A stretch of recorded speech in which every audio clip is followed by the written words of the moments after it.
Oke, shalom, selamat pagi semuanya. Bersyukur, berterima kasih pada Tuhan. Pada hari kita boleh bangun lagi dengan tubuh yang diberkati, dengan kekuatan kesehatan yang baru yang datang daripada Tuhan. Bersyukur kita berkemurahan Tuhan yang terus Tuhan nyatakan dalam hidup kita. Untuk pagi hari ini kita mau datang bersama-sama menghampiri tahta kasih karunia Tuhan, menaikkan pujian, syukur, hormat, dan kemuliaan bagi Tuhan.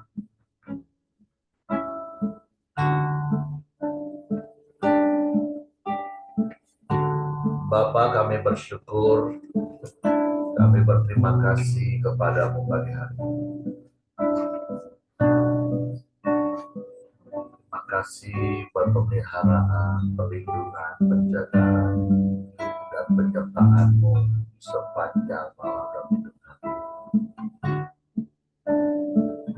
Yang pagi hari ini kami boleh bangun lagi dengan tubuh yang diberkati, dengan kekuatan kesehatan yang baru yang datang. Kami datang kepadamu dengan penuh kerinduan, sebab Engkau Bapa yang mengasihi kami, sebab Engkau yang sangat berarti bagi kami.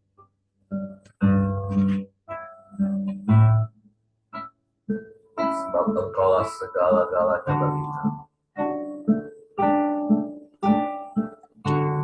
Terpujilah nama-Mu, terpujilah nama-Mu Tuhan.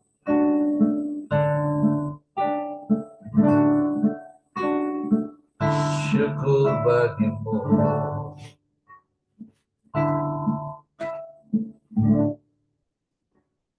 Satu hal yang ku rindu,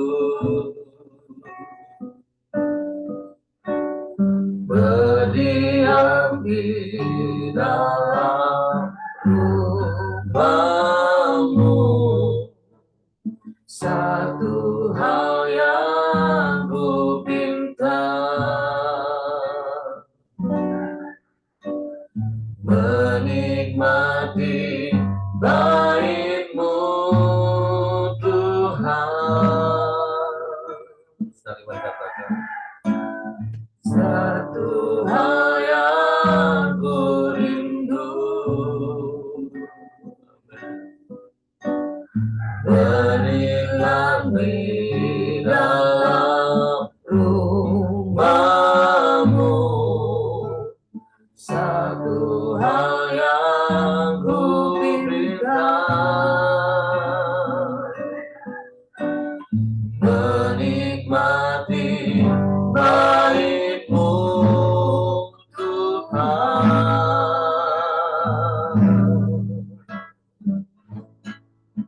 Lebih baik satu hari di pelataran-Mu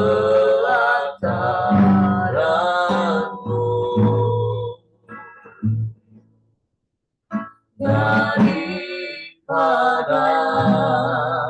1000 hari di tempat lain.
lebih baik satu hari diperak darahmu daripada 1000 hari di tempat lain.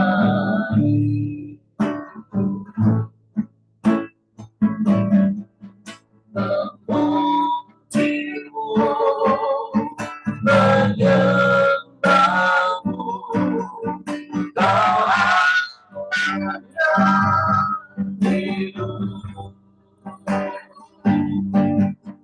menikmati semua kemurahan-Mu.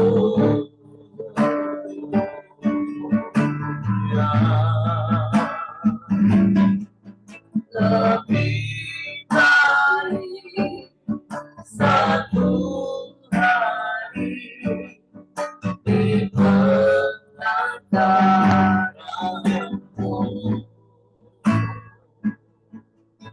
daripada 1000 hari di tempat lain.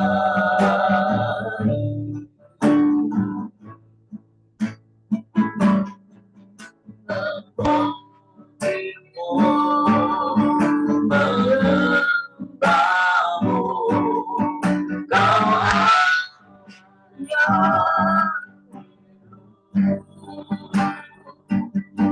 dan menikmati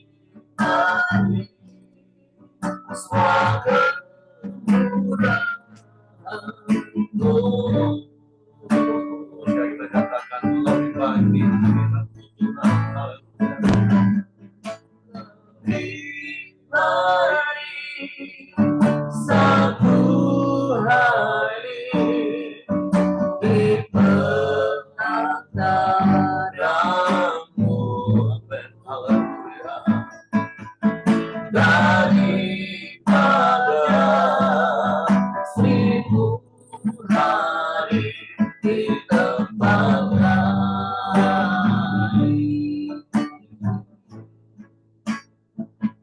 Aku memujimu, aku menyembahmu, kau hanya hidup dan menikmati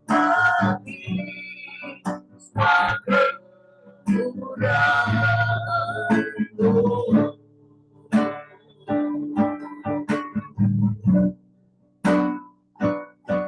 Dan menikmati semua kemurahan-Mu.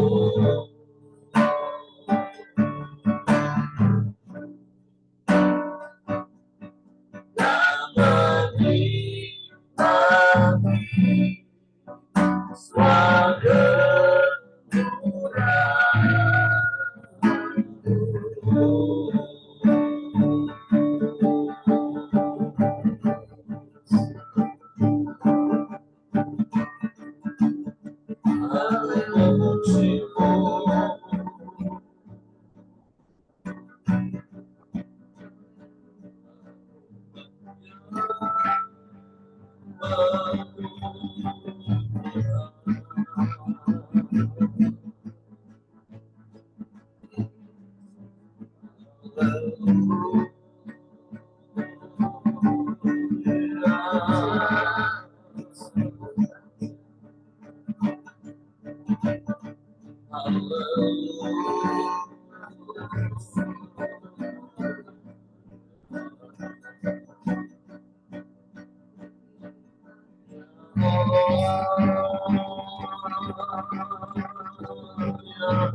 Dalam hadirat-Mu, kami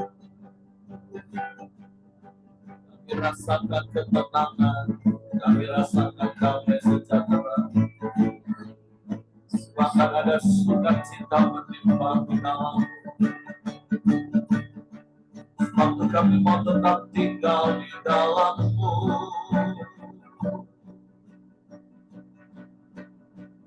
menikmati hadirat-Mu.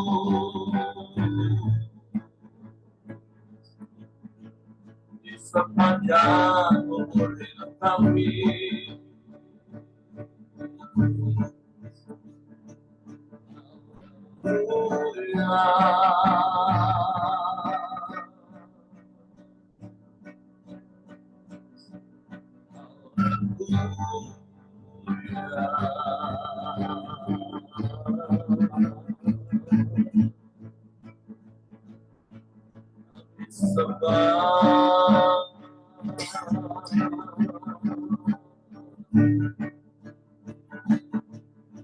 kami tinggikan nama-Mu,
kami muliakan nama-Mu.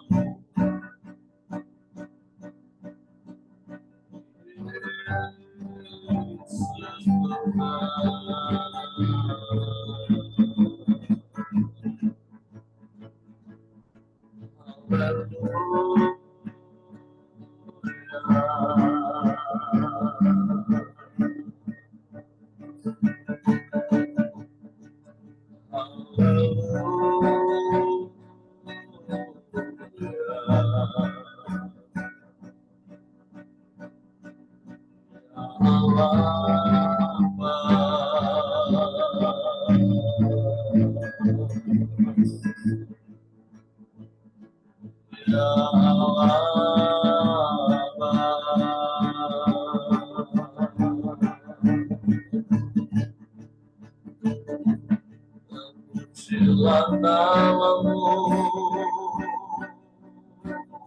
Yesus Tuhan. Pujilah nama-Mu, kami sembah, kami puji Engkau. Kita nama-Mu, kami muliakan Yesus.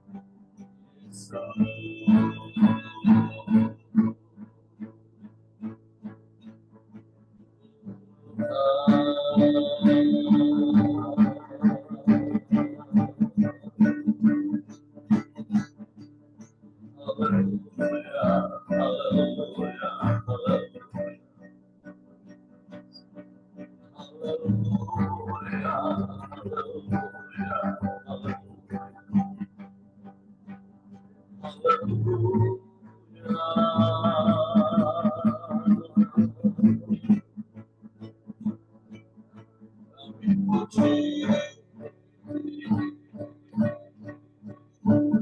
kami muliakan nama-Mu,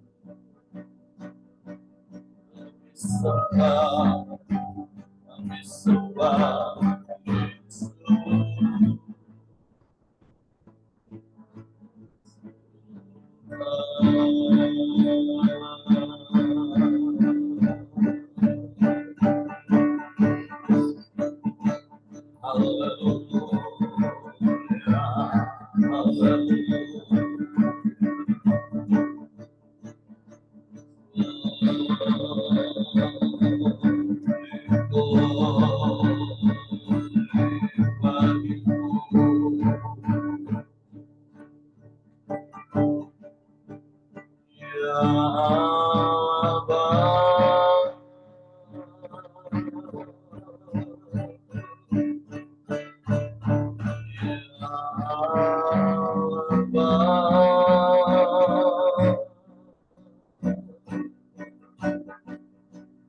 Kau semua baik, Kau sangat baik, Kau selalu baik.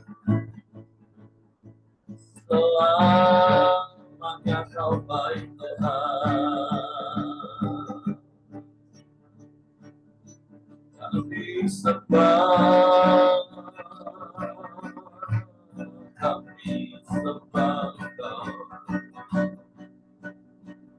Kami tinggikan, kami agungkan, kami muliakan Yesus.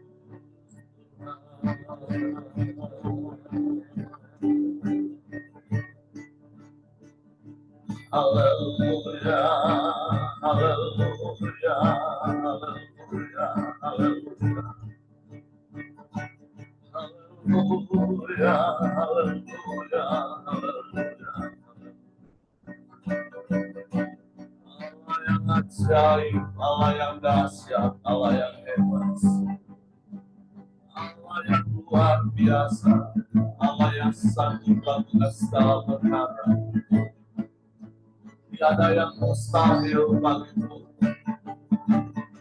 tiada yang sukar bagimu, Tuhan. Kau sanggup melakukan segala perkara, sebab Engkau Allah di atas segala Allah. Engkau Tuhan di atas segala Tuhan. Hanya kepadamu hati kami percaya, dan hanya kepadamu kami mempercayakan seluruh hidup kami. Sebab Kau gembala yang baik bagi kami, Kau yang menyertai kami, Kau yang memimpin dan menuntun kami,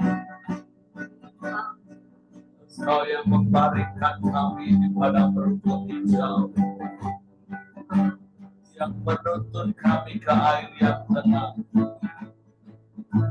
Kau yang menyegarkan jiwa kami, Tuhan.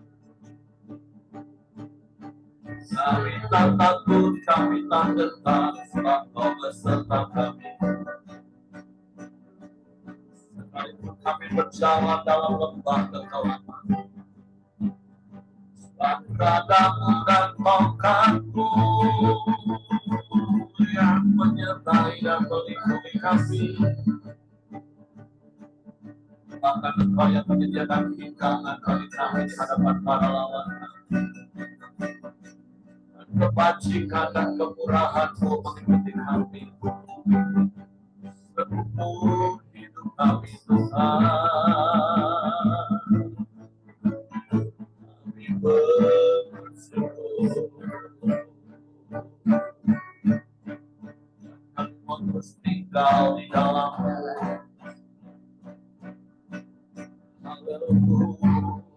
Haleluya, haleluya, haleluya,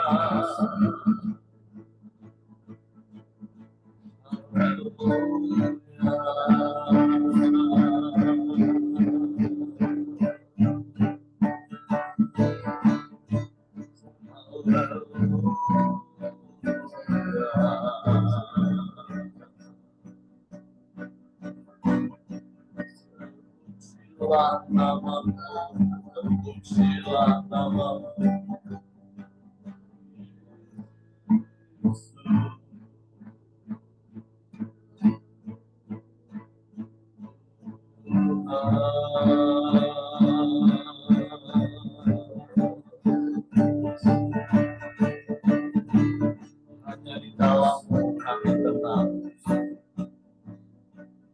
Hanya di dalam-Mu ada damai. Hanya di dalam-Mu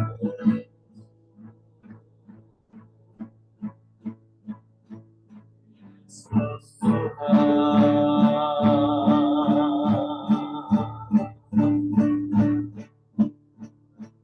Sebab Kau Gembala yang baik bagi kami. Kami bersyukur, kami sembah,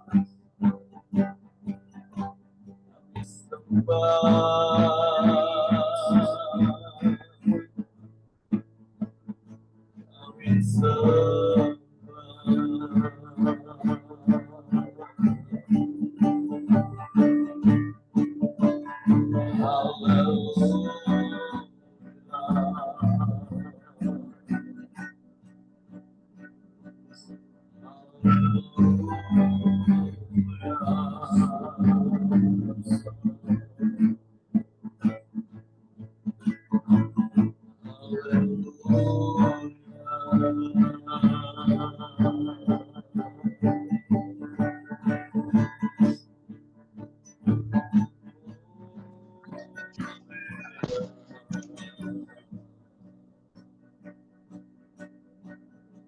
Gembala yang baik. Haleluya, haleluya,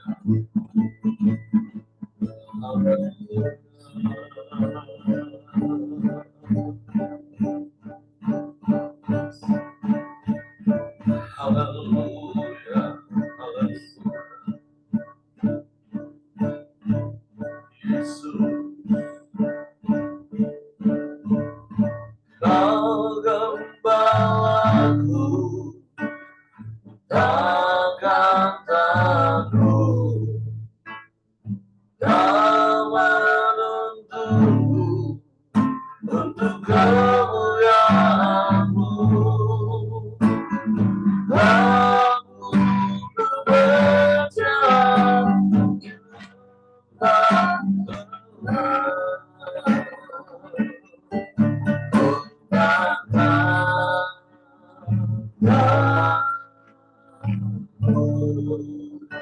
Kau Gembala kami.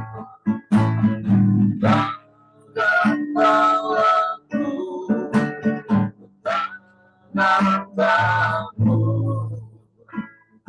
Kau menuntunku untuk kemuliaan-Mu. Aku berjalan di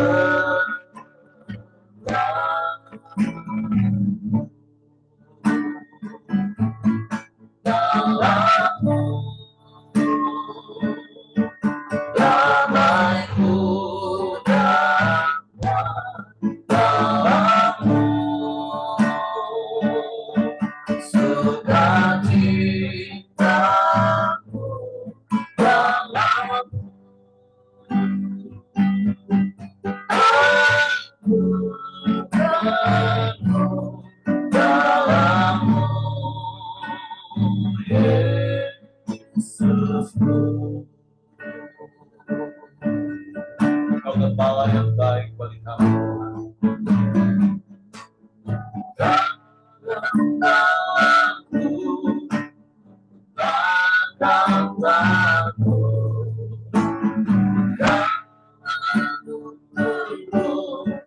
Untuk kemuliaan-Mu. Waktu berjalan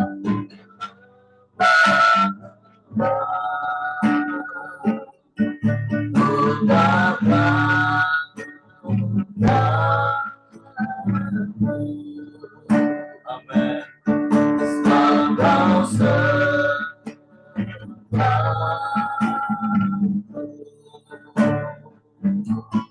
dalammu,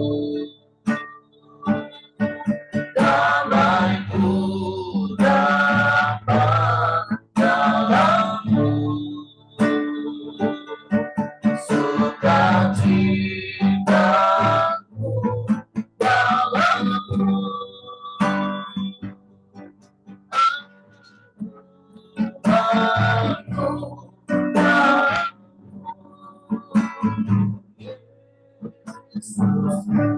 Hanya di dalammu, dalammu, damaiku dapat dalammu, sukacitaku dalammu.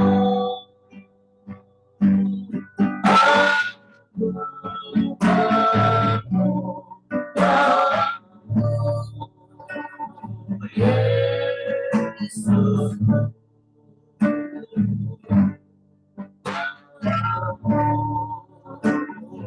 Yesus,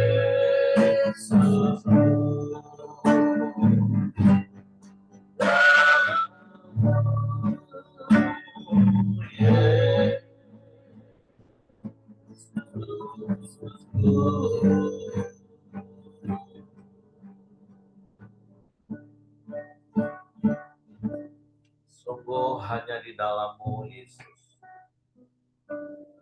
kami mendapatkan ketenangan, kami menikmati damai sejahtera, bahkan sukacita yang berlimpah. Sebab Engkau gembala yang baik bagi kami, yang menuntun langkah-langkah hidup kami, yang mengarahkan kami ke jalan yang benar. Bapa, kami bersyukur Kau jagai kami, Kau lindungi kami, Kau sertai, dan Engkau berkati hidup kami. Kami bersyukur, kami berterima kasih, sebab Engkau baik, sungguh baik, sangat baik, selalu baik bagi kami, dan selamanya Engkau baik bagi kami.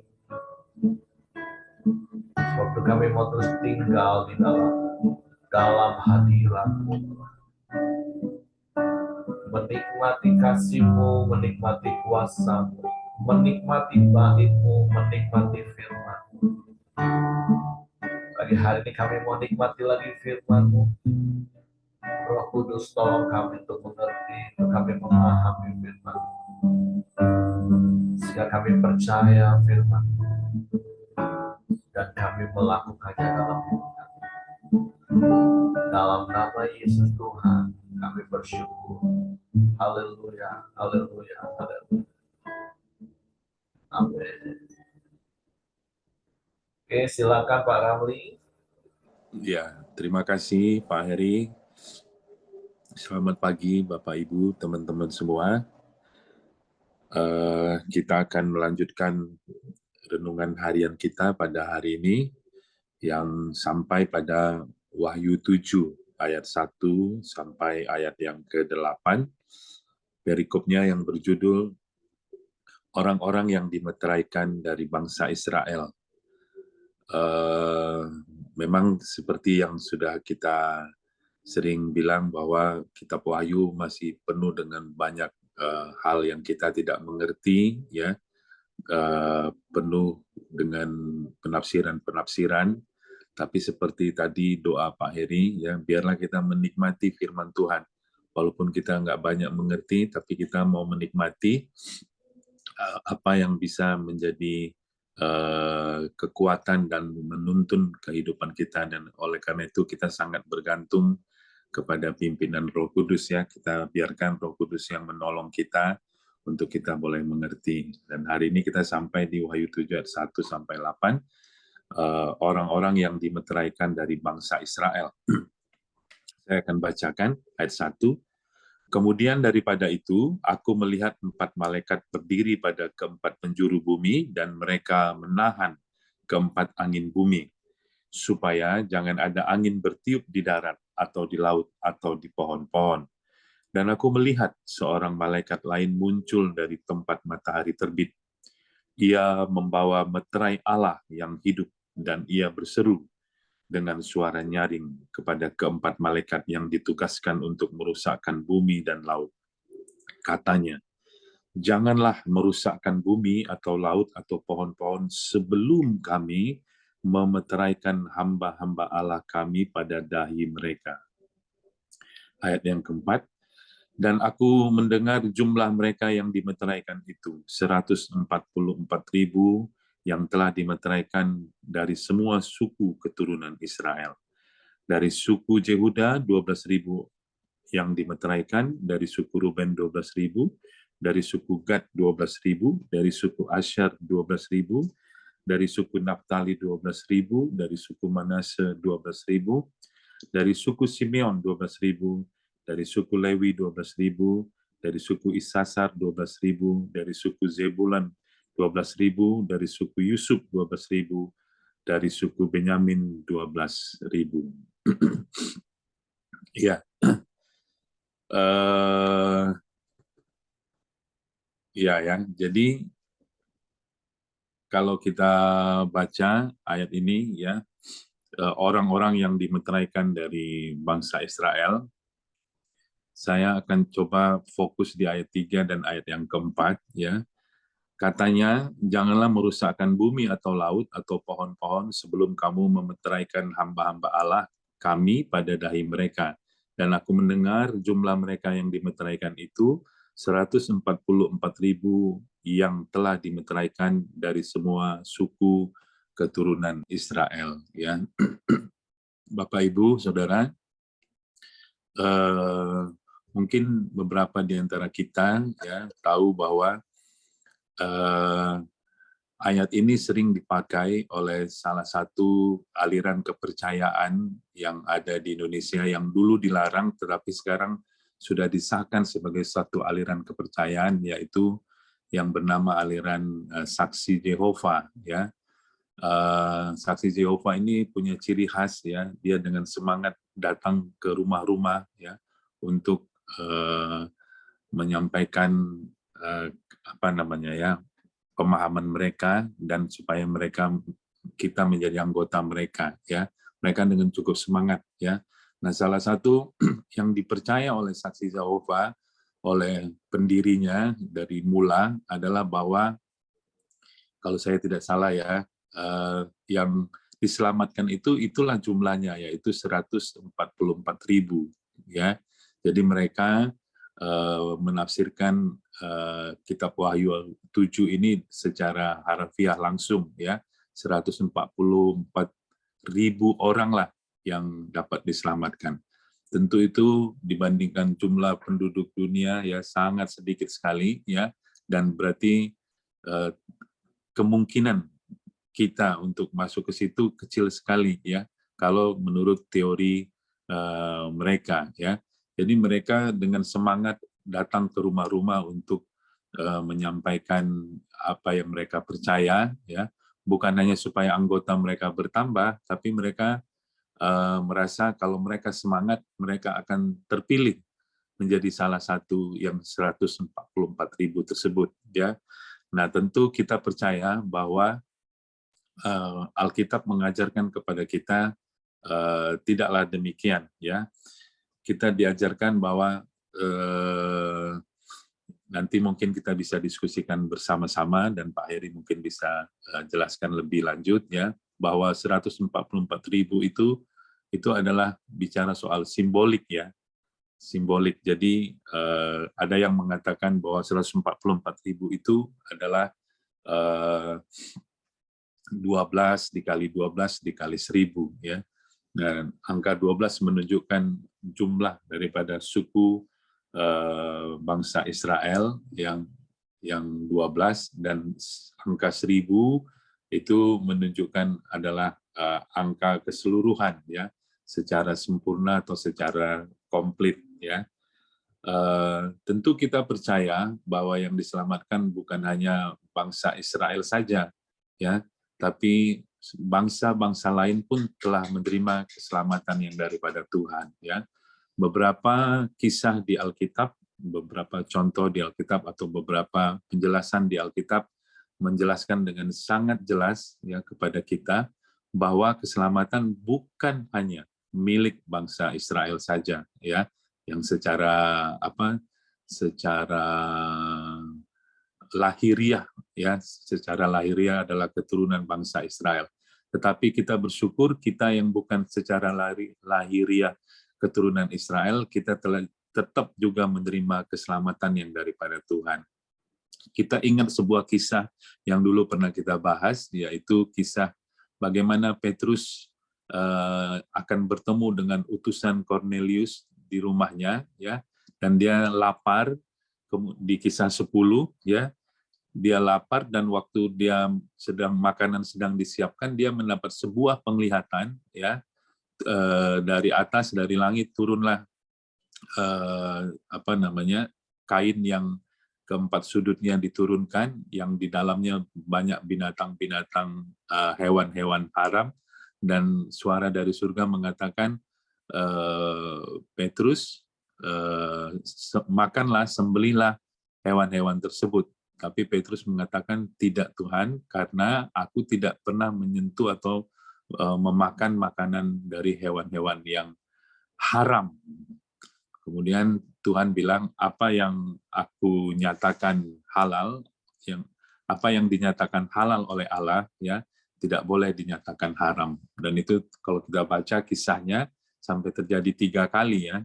Dan akhirnya singkat cerita Petrus mengerti, ya, bahwa ternyata Tuhan mengasihi semua bangsa, ya, bukan hanya bangsa Yahudi, tapi bangsa-bangsa non-Yahudi pun Tuhan kasihi dan Tuhan selamatkan.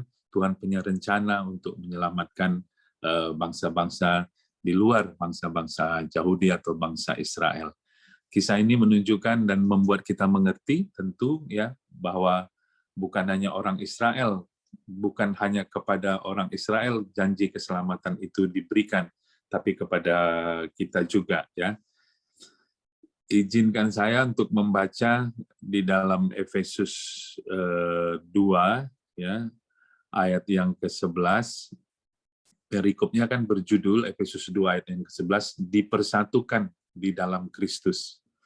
Karena itu, ayat 11, ingatlah bahwa dahulu kamu sebagai orang-orang bukan Yahudi menurut daging, yang disebut orang-orang tak bersunat oleh mereka yang menamakan dirinya sunat, yaitu sunat lahiriah yang dikerjakan oleh tangan manusia, bahwa waktu itu kamu tanpa Kristus tidak termasuk kewargaan Israel, dan tidak mendapat bagian dalam ketentuan-ketentuan yang dijanjikan, tanpa pengharapan dan tanpa Allah di dalam dunia.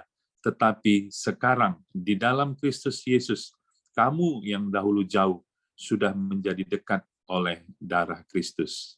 Ya, jadi sekali lagi penekanannya adalah keselamatan itu bukan hanya milik orang Israel, tapi diberikan kepada kita juga, orang-orang yang bukan secara lahiriah termasuk orang Israel, tapi kita boleh menerima keselamatan kalau kita percaya, kalau kita membuka hati kita, maka keselamatan menjadi milik kita. Maka gugurlah teori bahwa yang diselamatkan hanya 144.000 saja, ya.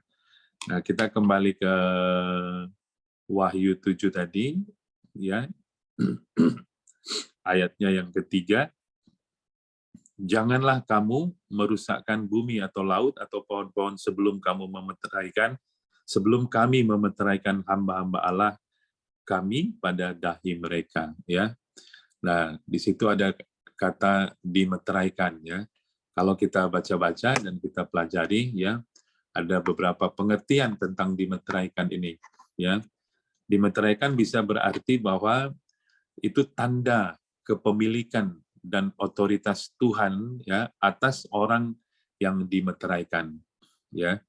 Kalau kita ingat bagaimana zaman dahulu, ya, Kalau mau masuk ke bait suci, ya Imam Harun itu memakai baju khusus dan di dahinya itu dipakaikan sebuah semacam peralatan dari emas yang diukir, ya, yang ditaruhkan di dahinya, yang menjadi simbol bahwa orang yang memakai itu adalah orang yang dikuduskan, disucikan, dan dia adalah milik Allah. Ya, nah karena itu saya teringat di dalam Efesus 1 ayat yang ke-13 yang sering kita buka kalau di SPK, ya.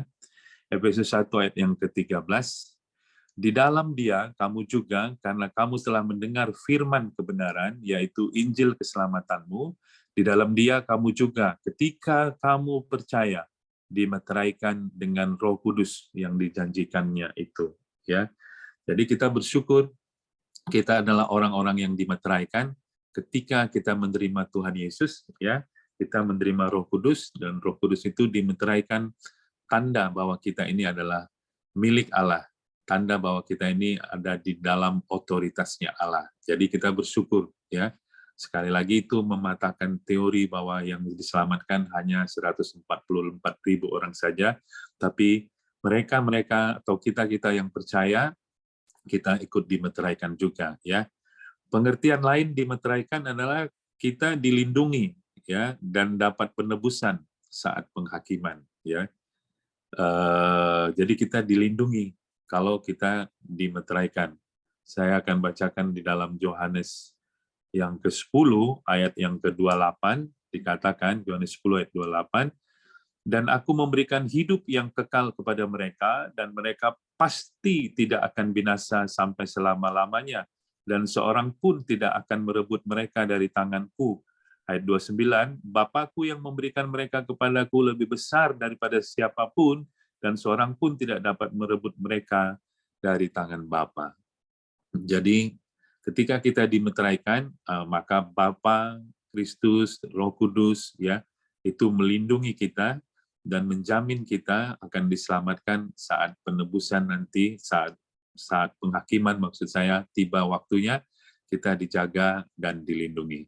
Jadi tentunya ini membuat kita bukan takut ketika membaca Wahyu 7 ini, tapi kita percaya, ya, bahwa keselamatan itu juga menjadi bagian daripada kita kalau kita percaya, sebab kita juga turut dimeteraikan. Itu saja mungkin yang bisa saya sharingkan pagi ini, Pak Heri. Saya kembalikan kepada Pak Heri. Tuhan Yesus memberkati.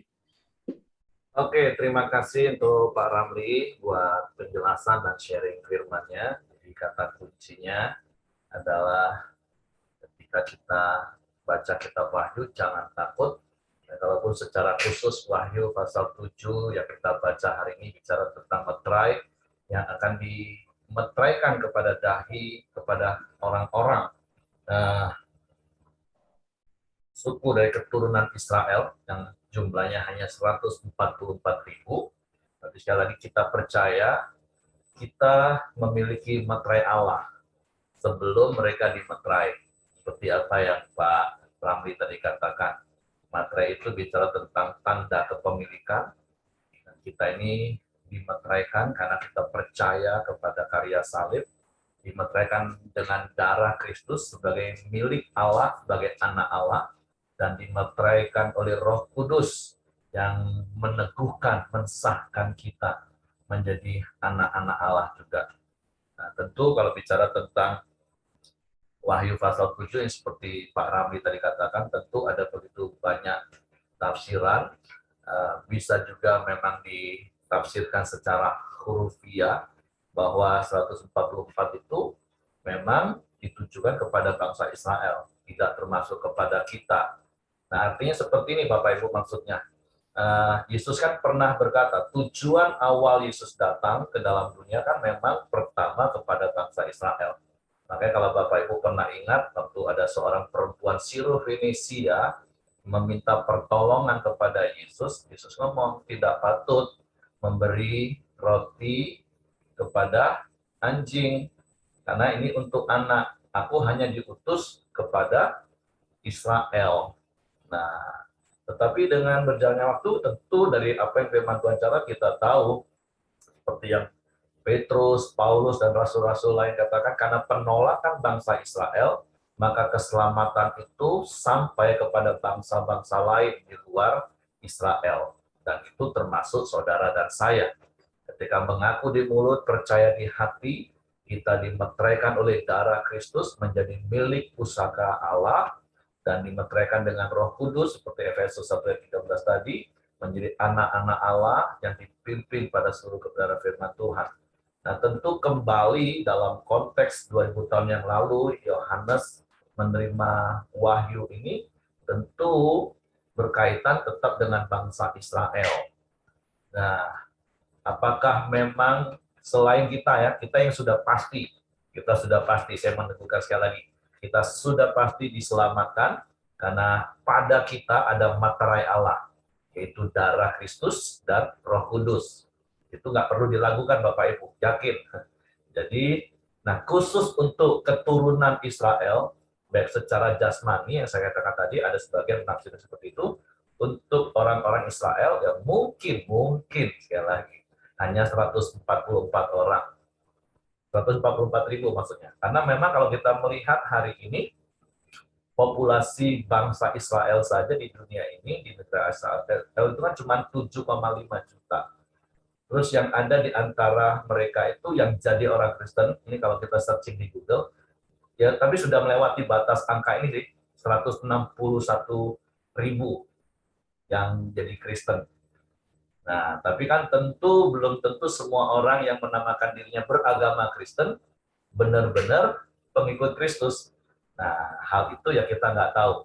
Karena jelas yang mendatakan ini adalah malaikat sendiri nanti yang memeteraikan bagi bangsa Israel. Ini sekali lagi hanya berdasarkan pemahaman dan penafsiran semata.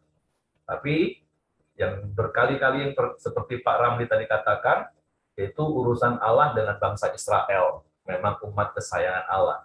Tapi urusan Tuhan dengan kita sudah clear, sudah jelas bahwa kita adalah orang-orang yang sudah memakai meterai Allah. Yaitu apa? Darah Kristus dan Roh Kudus yang ada dalam hidup kita. Bagi kita yang memang sungguh-sungguh mengaku di mulut, percaya di hati bahwa Yesus satu-satunya Tuhan dan Juru Selamat. Nah, terus kita orang-orang yang dimeteraikan dengan darah Kristus sebagai umat ketebusan, terus dimeteraikan dengan Roh Kudus yang hidup di dalam seluruh kebenaran firman Tuhan. Jadi itu yang ingin saya tambahkan seperti Pak Ramli tadi katakan berulang-ulang. Nah, seperti itu. Ibu Ros mungkin mau tambahkan sesuatu karena Ibu Ros paling suka belajar dalam udah bicara urusan kitab Wahyu. Enggak. Aku cuma malah mau bertanya nih Pak. Kalau dikatakan ini 12 suku Israel, harusnya ada Dan di sini, tapi tidak ada Dan loh Pak. Terus Manase itu kan bukan termasuk suku Israel nggak sih Pak? Manase itu kan raja. Dan. Ya. Nah, agak penasaran di sini aku Pak. Oke, jadi ada sebuah kisah di Perjanjian Lama yang nanti Bapak Ibu boleh baca lagi. Karena Ruben, anak sulung, itu menaiki petiduran ayahnya. Kisah buah apa ya? Apa sih saya lupa. Dudaim. Iya betul. Nah, jadi dia tergeser. Dan anak Yusuf lah, Efraim dan Manasye yang akhirnya dimasukkan untuk menggenapi jumlah suku yang ke-12 itu. Nah, seperti itu lebih kurang penjelasan yang bisa saya pahami. Tapi Dan tidak ada loh Pak. Hah? Dan itu kan termasuk. Dan yang nggak ada, Ruben ada justru ya? Iya. Iya. Oke, kalau gitu nanti saya coba baca-baca dan belajar lagi dulu. Oke, terima kasih tuh Ibu Ros. Ya, nanti kita coba belajar lagi, coba lihat teks aslinya lagi. Apakah memang Dan yang tidak ada dan kenapa Dan tidak ada, tapi Ruben malah ada. Karena kalau saya pikir malah sebenarnya Ruben yang harusnya bergeser. Karena Ruben yang menaiki petiduran ayahnya itu. Seperti itu.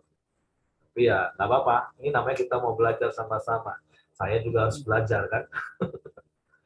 Oke, terima kasih Bu Ros. Tapi sekali lagi yang penting setiap kita punya meterai Allah, Amin. Kristus dan Roh Kudus, dan kita pasti diselamatkan.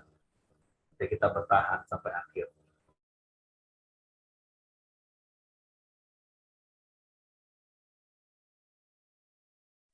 Mau tanya, mau diskusi, seperti yang Pak Ramli tadi sampaikan.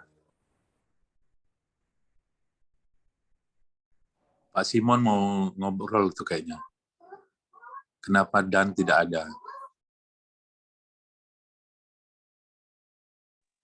Saya sih sedang menikmati apa yang Pak Ramli tadi katakan. Soal dan itu kayaknya memang Heri pun masih mau belajar. Jadi kita tunggu tuh jawaban dari Heri untuk menjelaskan.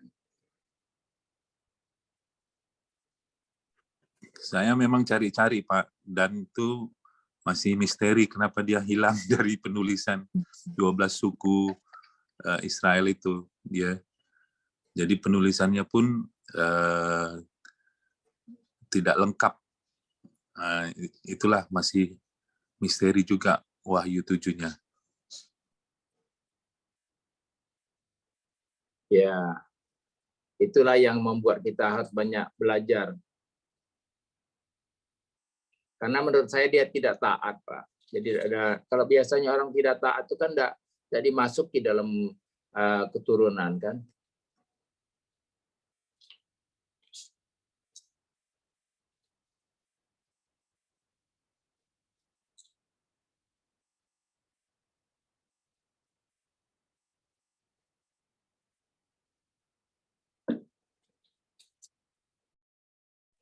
Suara Pak Heri belum keluar, Pak. Oh, oke. Ya, jadi itulah terus memacu kita untuk belajar, walaupun tentu sekali lagi kita belajar untuk pengetahuan, tapi ada hal yang jauh lebih penting, kita belajar untuk mempraktekkan firman Tuhan. Nah, itu. Oke, kalau tidak ada lagi, silakan Bapak Ibu, karena sebenarnya kalau untuk belajar tinggal baca di Google sih banyak penjelasan. Oke, silakan kalau gitu Hengki, saya serahkan kepada Hengki. Oke, kita masuk dalam doa kita. Silakan Ibu Dorcas, nanti ditutup sama Pak Dr. Ramli.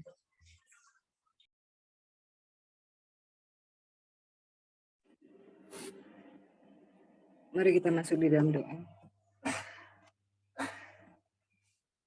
Terima kasih Tuhan untuk firman Tuhan yang boleh disampaikan, yang boleh kami baca, dan kami mau terus merenungkan apa saja yang tertulis di dalam firman Tuhan.